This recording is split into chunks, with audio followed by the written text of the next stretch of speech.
বিমা করতে গেলে শুরু হয় তদন্ত কমিটি গঠন।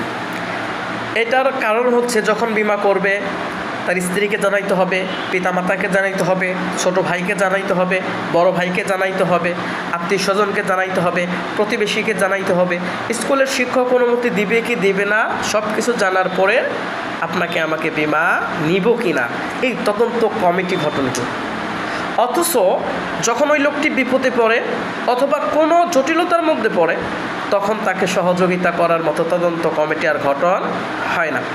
অথচ সে যাদের কাছ থেকে পরামর্শগুলো নিল সে যদি ভালো করে খোঁজখবর নিয়ে দেখে ওদের মধ্যে থেকেই অনেকেই ইন্স্যুরেন্স গ্রহণ করেছে, বিমা করেছে। সে তার নিরাপত্তার কথা ভেবেছে। মনে রাখবেন, বাঙালি কখনো নিজের ভালো হওয়ার পরে অন্যের ভালো হয় এইটা দেখতে পারে না।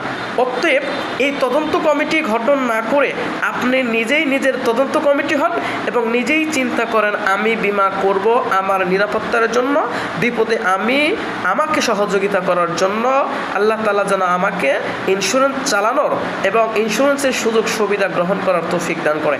এবং কর্মীরা ভিডিওটা শেয়ার করবেন যাতে করে সকল মানুষ এই তদন্ত কমিটি থেকে বের হয়ে আসে।